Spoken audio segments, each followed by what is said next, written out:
c'est un logiciel open source qu'on a eu à paramétrer et à l'adapter à notre environnement. C'est un logiciel qui nous permet de gérer les ressources humaines en santé. Ce logiciel nous a permis d'avoir une base de données qui compte plus de 14 000 agents de santé.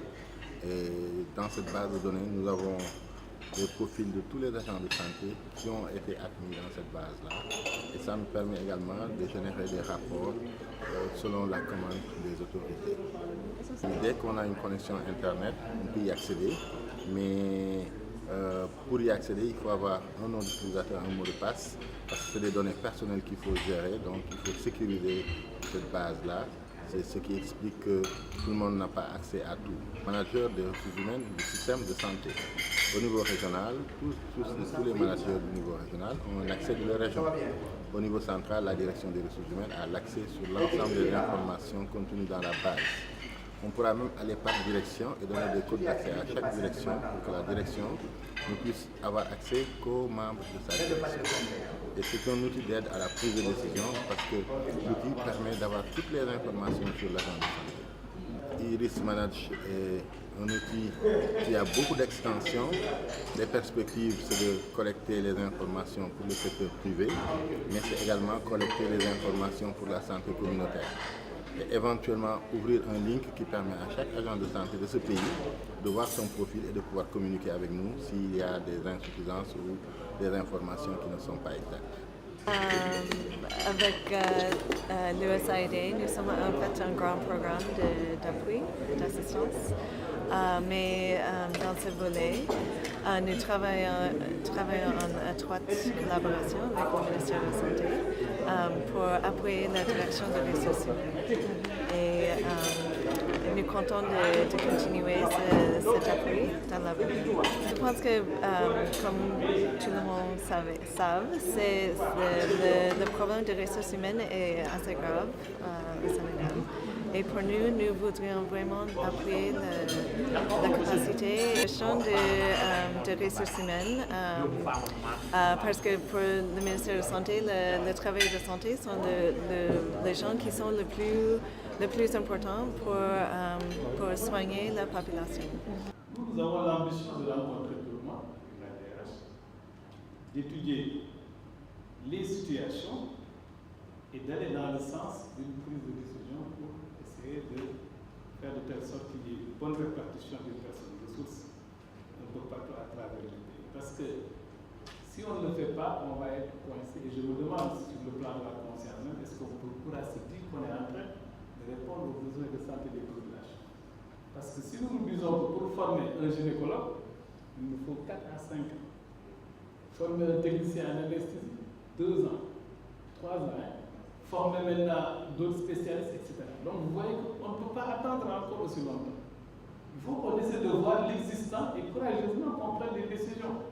Alors je crois que la stratégie avancée en ce qui concerne la communication et la sensibilisation devra nous amener à aller voir certains responsables, partenaires sociaux, et certains partenaires aussi qui doivent nous accompagner, etc.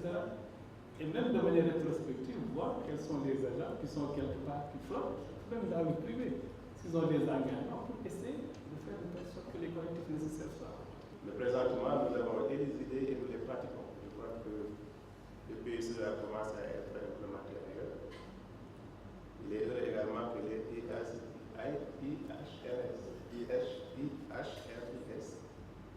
que ce soit conçu et mis en œuvre, donc on pense déjà peut-être à l'améliorer et à l'expliquer. C'est également l'occasion au niveau sectoriel de dire que nous sommes maintenant inscrits dans une dynamique de couverture intégrale. Vous avez couvert les 14 régions. Les moustiquaires vont peut-être aussi, à partir de 14 lancer la campagne de couverture intégrale. Donc ça veut dire que c'est légal. Qu'on soit dans cette dynamique-là et qu'on la renforce. L'intérêt, parce que nous avons tous vu et vécu les difficultés qu'il y a dans le système de santé, parce que les ressources humaines font partie, c'est un des piliers du système de santé.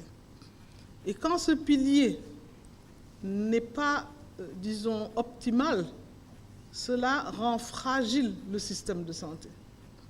Et c'est pour ça que j'ai un intérêt particulier à ce que nous allions toujours plus loin et mieux en ce qui concerne les ressources humaines.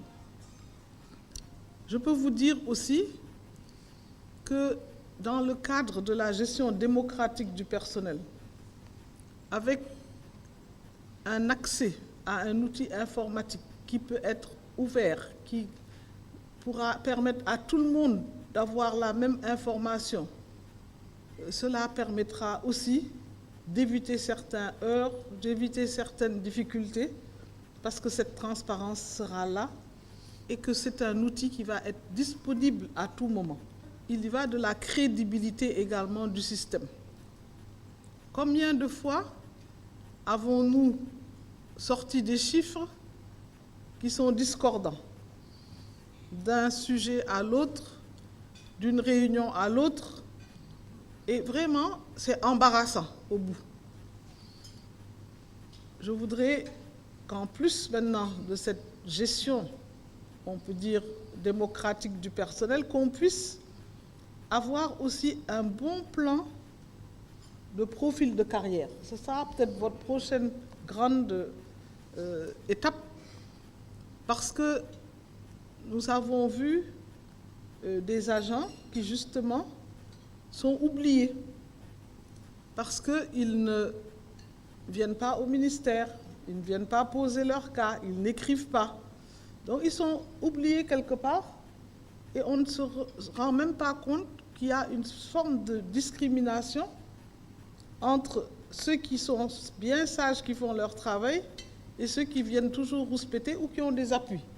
Donc ça, c'est pas comme ça qu'on gère un personnel. Donc moi, je suis très contente vraiment qu'on puisse avoir cet outil-là et qu'on l'inaugure au moment où vous venez.